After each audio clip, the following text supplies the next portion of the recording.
No olvides darle like y suscribirte a nuestro canal. Tengo miles de historias que podría contar, pero hoy me invadió una nostalgia muy particular, así que decidí compartir esta, una que todavía me eriza la piel cuando la recuerdo.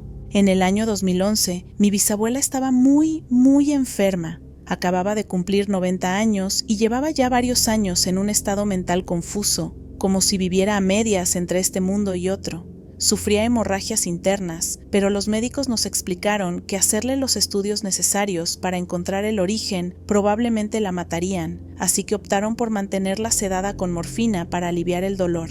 Fue una situación devastadora. A todo eso se le sumaba la demencia, que poco a poco iba borrando recuerdos, nombres y momentos importantes de su vida.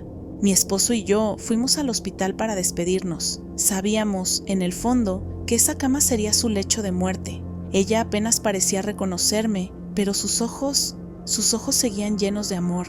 Nos quedamos mucho tiempo sentados a su lado, tomándole la mano, acompañándola en silencio, tratando de transmitirle calma y cariño, aún sabiendo que se nos estaba yendo. Después de un largo rato, me incliné para darle un beso de despedida. Entonces, muy cerca de mi oído, susurró algo que jamás olvidaré. Vas a ser una gran madre. Ella va a ser muy afortunada de tenerte. Mi esposo lo escuchó claramente también. Me quedé en shock. Ella no tenía forma de saber que llevábamos tiempo luchando con problemas de infertilidad, ni cuánto deseaba yo ser mamá. De hecho, yo ya había perdido casi toda esperanza. Esas palabras me dolieron y me confundieron a la vez. Pensé que eran producto de su demencia. La besé en la frente, dejé caer una lágrima, le dije que la amaba y salí de la habitación. Pasaron algunos días. Yo planeaba volver a visitarla, pero el trabajo se atravesó. La familia me avisó que seguía con vida, apenas aferrándose a un hilo. En el fondo, deseé que pudiera descansar, porque me partía el alma verla sufrir así. Esa noche tuve un sueño. No fue un sueño cualquiera, fue increíblemente vívido. En él, yo era una niña pequeña. Mi bisabuela estaba ahí, con un vestido blanco que fluía suavemente y su cabello completamente blanco, hermoso y brillante. Me sentó en su regazo, me besó la frente y me dijo que me amaba. Luego repitió una frase que siempre me decía cuando yo era chica: si fueras un poquito más pequeña, te pondría en mi bolsillo. Yo lloraba contra su pecho y le decía que no quería que se fuera, pero ella me aseguró que siempre estaría conmigo. Después, simplemente desapareció. Al despertar, lo primero que hice fue llamar a mi abuela, su hija. Antes de que pudiera decirme nada, le conté el sueño con lujo de detalle. Hubo un silencio largo al otro lado del teléfono. Suspiró y finalmente me dijo: cariño, tu bisabuela falleció anoche, alrededor de la medianoche. Tal vez pasó a despedirse. Eso me sacudió por completo. Fui criada con creencias religiosas, pero de adulta ya no lo soy. Recuerdo pensar que me gustaría creer que realmente vino a verme antes de irse al otro lado, pero me convencí de que solo era una ilusión causada por el dolor. Aún así, la extrañé profundamente y lloré su partida durante mucho tiempo. Meses después, llegó el año nuevo de 2012. Intenté tomarme una cerveza con mi esposo y me sentí fatal. Estaba cansada, irritable y todo lo que comía lo vomitaba. Pensé que era una gripe hasta que una amiga, medio en broma, me dijo que tal vez estaba embarazada. Me reí y le respondí que yo no podía tener hijos, pero acepté hacerme una prueba solo para salir de dudas. La segunda línea apareció de inmediato. Estaba embarazada. Un par de semanas después, en el consultorio, vimos a nuestro bebé en el ultrasonido. Cuando nos dieron la fecha probable de parto, sentí que el mundo se detenía. Finales de agosto. Exactamente el mismo día en que mi bisabuela había fallecido. ¿Cuáles eran las probabilidades? Hoy soy la orgullosa mamá de una niña de casi 2 años que tiene la misma naricita tan característica de mi bisabuela. Se parece a ella de una forma impresionante. A veces no puedo evitar preguntarme si mi bisabuela sabía algo que yo no. Cuando habló de mi maternidad, dijo ella. No, un bebé, dijo ella. ¿Coincidencia? Nunca lo sabré. Pero me gusta pensar que de alguna forma ella sigue conmigo y que cumplió su promesa.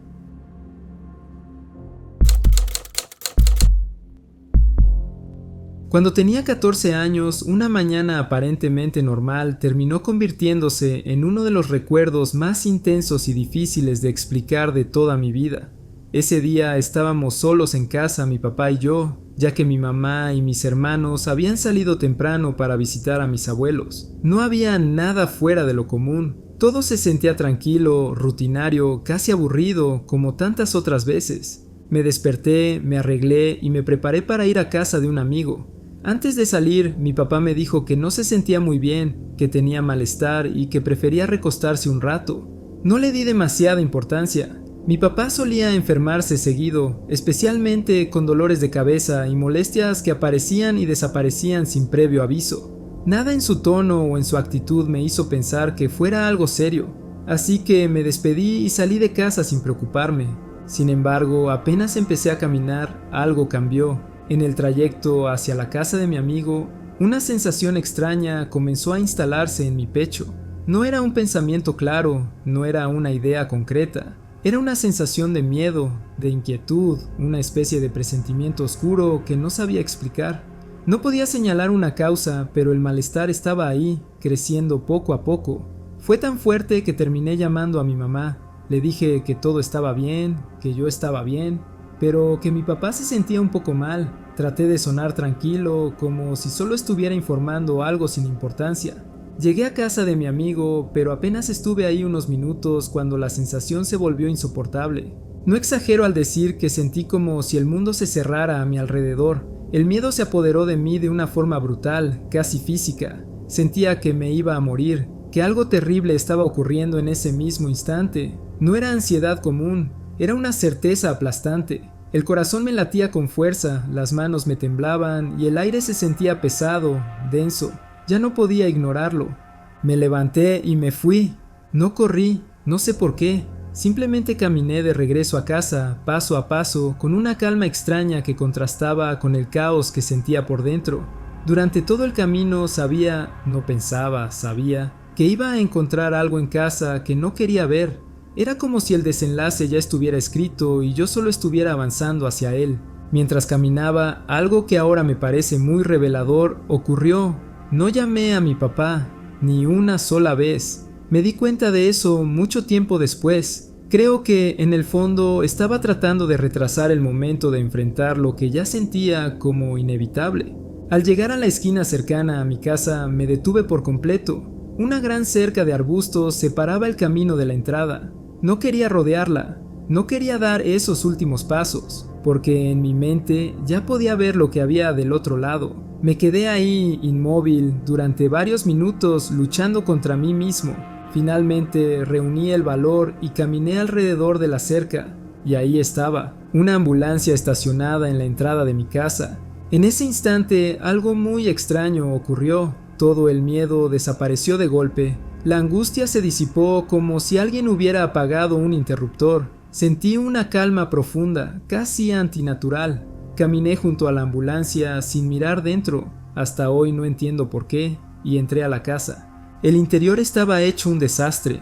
La silla de la computadora de mi papá estaba tirada en el suelo, su escritorio completamente desordenado, papeles y objetos esparcidos por todas partes. Caminé por cada habitación, una por una, pero no había nadie. Entonces salí de nuevo y me acerqué a la ambulancia. Golpeé la puerta. El tiempo se estiró de una manera insoportable. No quería que abrieran, porque en el momento en que lo hicieran, todo quedaría definido. Finalmente, la puerta se abrió y ahí estaba mi papá, vivo, sentado en la camilla, sonriendo, conversando tranquilamente con los paramédicos. Recuerdo haber dicho, ese es mi papá, antes de subir a la ambulancia. En ese momento sentí tantas cosas al mismo tiempo que era imposible separarlas. Enojo, confusión, alivio absoluto.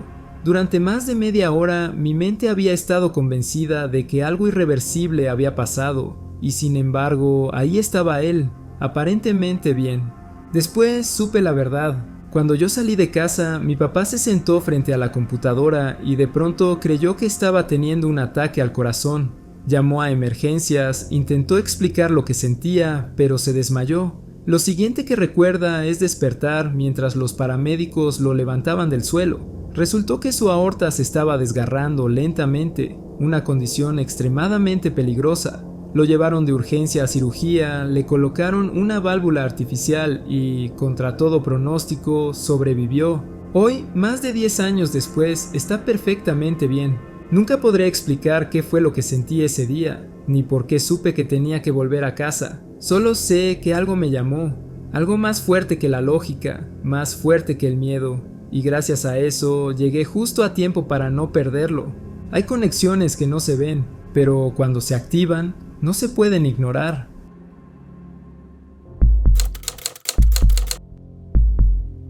Esto fue realmente perturbador. Todavía me cuesta encontrar una explicación lógica a lo que ocurrió. En el sueño, yo estaba dentro de un salón enorme, como un comedor para eventos o un lugar destinado a banquetes. El sitio estaba completamente lleno de personas. Yo me encontraba sentada junto a muchos otros asistentes, todos alineados frente a otro grupo de personas que ocupaban el lado opuesto del salón, como si estuviéramos divididos en dos filas que se observaban mutuamente. El ambiente se sentía extraño, pero no amenazante, simplemente muy real, demasiado real para ser solo un sueño común. Mientras observaba los rostros uno por uno, de pronto mis ojos se detuvieron en alguien que reconocí de inmediato, una vieja amiga a la que no había visto en aproximadamente 2 años. Nos quedamos mirándonos fijamente. Podía notar claramente en su expresión que ella también me había reconocido. No fue una mirada vaga ni confusa. Fue un contacto visual directo, consciente, como si ambas supiéramos que nos estábamos viendo. No recuerdo haber hablado en ese momento, pero sentí que había una conexión extraña, una especie de reconocimiento mutuo que trascendía el contexto del sueño. Cuando desperté, la escena seguía muy presente en mi mente. No fue uno de esos sueños que se desvanecen con el paso de los minutos.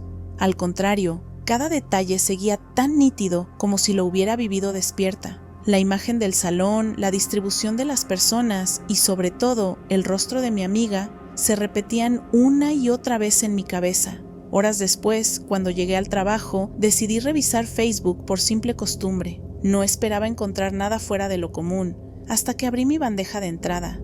Ahí estaba un mensaje suyo, no uno viejo, sino uno recién enviado. Decía algo como: «Hola, ¿cómo estás tú y tu esposo? Anoche tuve un sueño muy raro y tú estabas en él». En ese momento sentí un escalofrío recorrerme el cuerpo. Mi corazón empezó a latir más rápido y me quedé mirando la pantalla sin poder creer lo que estaba leyendo. Era demasiada coincidencia. Yo había soñado con ella y ella había soñado conmigo, la misma noche. No lo pensé 2 veces y la llamé de inmediato. Necesitaba saber qué había soñado exactamente. Empecé a hacerle preguntas sin rodeos. ¿Cómo era el lugar? ¿Cuántas personas había? ¿Cómo estaba organizado el espacio? Su respuesta me dejó helada. Describió el salón con un nivel de detalle impresionante. Incluso mencionó el color general del lugar, algo que normalmente no se recuerda con claridad en los sueños. Dijo que las personas estaban sentadas de forma similar a como yo lo había visto, 2 grupos enfrentados dentro de un salón amplio. Luego me dijo algo que terminó de convencerme de que no era una simple coincidencia. Recordaba perfectamente el momento en que nuestras miradas se cruzaron. Dijo que sabía que era yo, que en el sueño me reconoció y que yo también la estaba mirando fijamente. Incluso mencionó que después de ese intercambio de miradas hubo una especie de conversación entre nosotras. Según ella, hablamos brevemente, aunque de una manera extraña, como si las palabras no fueran del todo claras, pero con una sensación muy intensa de conexión. Lo más inquietante es que esa parte no coincide exactamente con lo que yo recuerdo. En mi memoria, el sueño terminaba justo después del contacto visual. Sin embargo, ella estaba convencida de que el intercambio continuó, como si nuestras 2 versiones del mismo sueño se complementaran. Era como si cada una hubiera experimentado una parte distinta del mismo evento. Después de colgar, me quedé pensando en todo durante horas. Nunca antes me había pasado algo así. No era solo soñar con alguien y luego hablarle. Era haber compartido prácticamente la misma escena, el mismo espacio, el mismo momento. La probabilidad de que ambas soñáramos lo mismo, la misma noche, sin habernos comunicado antes, parecía demasiado baja para ser solo casualidad. Ese fue, sin duda, el evento más extraño y desconcertante del que he formado parte. Hasta el día de hoy no tengo una explicación clara. No sé si fue una coincidencia extrema, una sincronía inexplicable o algo más profundo que no entiendo. Lo único que sé es que, desde entonces, veo los sueños de una forma diferente. Ya no los considero solo imágenes sin sentido creadas por la mente. Desde esa experiencia empecé a preguntarme cuántas veces habremos soñado cosas que se conectan con otras personas sin darnos cuenta. Tal vez existen momentos en los que nuestras mentes se cruzan en un mismo espacio simbólico, aunque estemos físicamente separadas. Tal vez los sueños no son tan individuales como creemos, y a veces funcionan como un punto de encuentro entre recuerdos, emociones y personas que aún siguen ligadas de alguna manera. Lo que más me impactó fue la sensación de reconocimiento. No fue como ver a un personaje borroso dentro de un sueño, fue verla como realmente es, con su rostro claro y su expresión exacta. Eso fue lo que hizo que todo se sintiera tan real y tan inquietante al mismo tiempo. Porque una cosa es soñar con alguien y otra muy distinta es compartir un escenario completo con esa persona sin saberlo. A veces pienso que si no hubiera revisado Facebook ese día, jamás habría sabido que ella también soñó conmigo. Tal vez ese tipo de cosas pasan más seguido de lo que creemos, pero casi nunca se confirman. Y cuando por alguna razón se confirman, nos dejan con una sensación incómoda, la de no entender del todo los límites entre la mente, el sueño y la realidad. Trabajo en una tienda de sándwiches, un lugar pequeño y bastante tranquilo, especialmente por las noches. Mi turno casi siempre termina a las 10 en punto y soy muy estricto con el horario de cierre porque a esa hora ya estoy cansado y lo único que quiero es irme a casa. Me gusta dejar todo listo a tiempo, limpiar, guardar la comida, contar el dinero y cerrar sin retrasos. Esa noche parecía que todo iba a ser normal, hasta que faltaban apenas 5 minutos para cerrar. Eran las 9:55 de la noche cuando escuché el timbre de la puerta, ese sonido que avisa que alguien acaba de entrar. No voy a mentir, refunfuñé un poco por dentro porque ya estaba mentalmente fuera del trabajo. Aún así, caminé hacia el mostrador para atender como siempre. Frente a mí estaba un niño pequeño de unos 7 u 8 años como mucho. Llevaba puesta una chaqueta que se veía anticuada, como de tela gruesa tipo tweed, y una gorra roja de béisbol que contrastaba bastante con su ropa. Me pareció extraño que estuviera solo a esa hora. Con mi tono habitual le dije: «Hola, ¿en qué puedo ayudarte esta noche?». El niño no respondió, simplemente se quedó mirándome fijo, como si yo hubiera dicho algo completamente incomprensible. Su mirada era rara, muy seria para alguien tan pequeño. Yo lo miré de vuelta, sin saber qué pensar, hasta que por fin habló. «Necesito usar el baño», dijo de repente, y sin esperar respuesta salió corriendo hacia el pasillo donde están los sanitarios. Escuché claramente cómo la puerta del baño se abría con un chillido y luego se cerraba de golpe. En ese momento me sentí algo molesto. Estaba a punto de cerrar y ahora tenía que esperar a que un niño saliera del baño sin que ninguno de sus padres estuviera presente. Me parecía irresponsable dejarlo entrar solo a esa hora. Decidí seguir con mi rutina de cierre mientras tanto. Apagué el letrero de abierto, fui a la parte de atrás a lavar unos trastes rápido y luego empecé a guardar los ingredientes en el refrigerador. Pensé que cuando el niño saliera simplemente cerraría la puerta detrás de él, pero pasaban los minutos y no salía. Empecé a sentirme fastidiado, solo me faltaba guardar lo último, contar el pan y hacer el arqueo de la caja. Terminé todo eso y aún así no había señales del niño. Me puse la chamarra, tomé los recibos y me dirigí al baño para avisarle que ya estábamos cerrando. Toqué la puerta y dije: «Oye, ya vamos a cerrar, tienes que salir». No hubo respuesta, volví a tocar. «Vamos, chico, apúrate». Nada. El silencio era total. Entonces dije: «Si no me contestas, voy a abrir la puerta». Sabía que la cerradura estaba descompuesta, así que podía entrar sin problema. En ese momento empecé a preocuparme. Pensé que tal vez se había caído o se había sentido mal. Moví la manija lentamente hasta abrir. Me cubrí un poco los ojos por reflejo, porque no quería encontrarme con un niño sentado en el inodoro. Esperaba que gritara o que dijera algo, pero no se escuchó absolutamente nada. Miré dentro del baño, que era tan pequeño como un closet. No había nadie. No había rastro de que alguien hubiera estado ahí. El asiento del inodoro seguía levantado, igual que cuando yo lo había limpiado antes. El bote de basura estaba vacío. Me quedé parado sin entender nada. Revisé el baño de mujeres, luego el área del comedor, detrás del mostrador, incluso la bodega. No había nadie en ningún lugar del local. Lo más extraño es que no había forma de que se hubiera ido sin que yo escuchara el timbre de la puerta. Ese sonido se oye en todo el lugar, y después de trabajar ahí tanto tiempo, mi cerebro lo reconoce automáticamente. Estoy seguro de que no sonó. Me fui a casa con una sensación muy rara, tratando de convencerme de que simplemente me había distraído. Al día siguiente llegué un poco antes para cobrar mi cheque. Una amiga muy cercana ya estaba ahí y nos pusimos a platicar de cosas normales, su novio, chismes del trabajo, lo de siempre. De pronto, sin venir a cuento, me dijo: «Oye, esta mañana había un niño rarísimo parado afuera del local cuando llegué. Nosotros entramos por la puerta trasera, así que no lo había visto». Le pregunté: «¿Ah, sí?». Ella asintió. «Sí, estaba ahí parado mirando por la ventana, pero cuando me acerqué a abrir la puerta salió corriendo». Traté de sonar tranquilo cuando le pregunté cómo era. Me dijo: «Un niño con un abrigo gris y una gorra roja». Sentí que el estómago se me encogía. Era la misma descripción.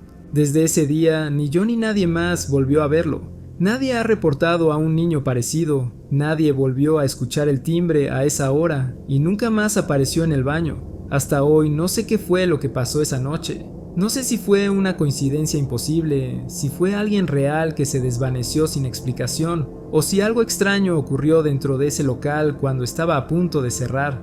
Lo único que sé es que desde entonces, cada vez que suena el timbre faltando 5 minutos para cerrar, siento un escalofrío, porque aprendí que no todos los clientes salen por la puerta, y algunos simplemente desaparecen.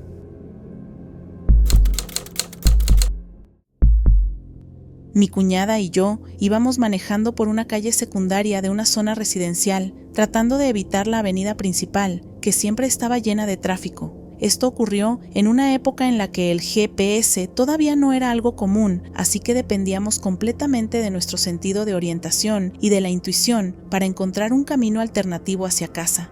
Creímos que lo estábamos haciendo bien, porque en lugar de perdernos, terminamos avanzando en una calle que corría casi en paralelo a la vía principal, lo que nos dio cierta tranquilidad.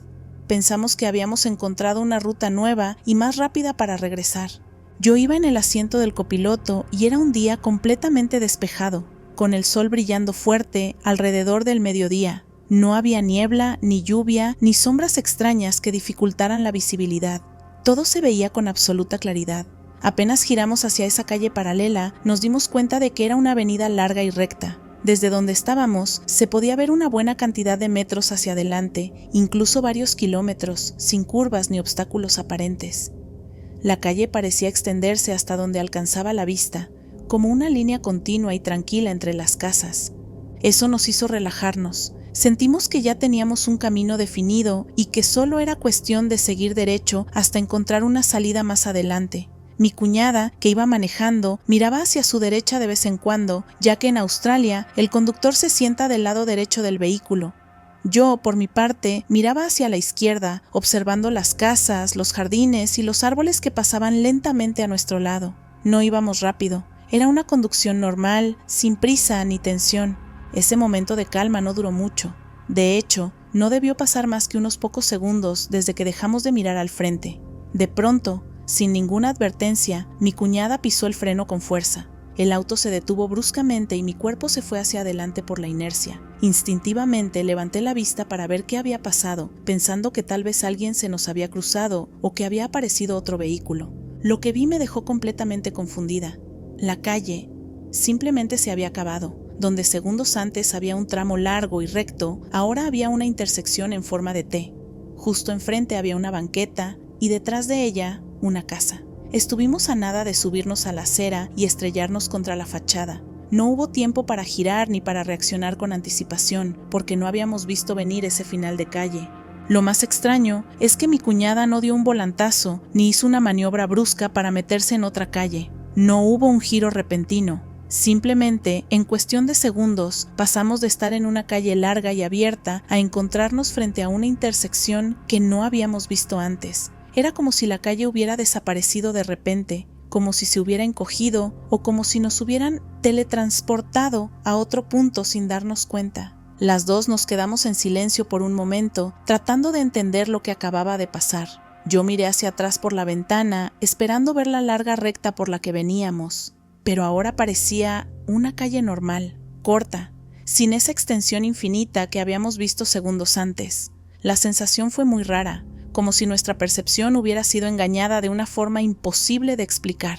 Mi cuñada respiraba agitada por el susto. Yo sentía el corazón acelerado. No podíamos creer que no hubiéramos visto el final de la calle. No había señales, no había curvas, no había advertencias. Según lo que habíamos visto antes, ese camino tenía varios kilómetros por delante, pero en la realidad terminó de golpe frente a nosotros. Sin decir mucho, decidimos salir de ahí lo más rápido posible. Mi cuñada aceleró y nos alejamos de esa intersección con una sensación de incomodidad difícil de describir. No queríamos quedarnos más tiempo pensando en lo que había pasado en ese mismo lugar. Solo queríamos volver a una ruta conocida y segura. Durante el resto del trayecto, hablamos una y otra vez de lo ocurrido. Tratamos de buscar una explicación lógica. Tal vez habíamos calculado mal la distancia, tal vez nos habíamos distraído más de lo que creíamos, o quizá la perspectiva del camino nos había engañado. Pero ninguna de esas ideas terminaba de convencernos, porque ambas recordábamos claramente haber visto una calle larga, recta y continua. Lo inquietante fue que las dos vivimos exactamente la misma percepción. No fue solo una impresión mía como pasajera, ni solo un error de mi cuñada al volante. Las dos vimos lo mismo. Las dos creímos que ese camino se extendía mucho más adelante. Y las dos sentimos el mismo sobresalto cuando, de pronto, nos encontramos frente a una pared invisible en forma de intersección. Desde ese día, cada vez que recuerdo ese momento, me pregunto cuántas veces la mente nos juega trucos sin que lo notemos, o si realmente hay instantes en los que la realidad parece cambiar de golpe. Tal vez fue solo una ilusión óptica, un error de percepción provocado por la luz del sol y la forma de las casas, o tal vez fue algo más difícil de explicar, una especie de fallo en nuestra forma de ver el entorno. Lo único que sé es que durante unos segundos estuvimos convencidas de que teníamos un camino largo por delante, y de pronto ese camino desapareció. Y esa sensación de que la calle se terminó de la nada es algo que todavía hoy me resulta imposible de olvidar.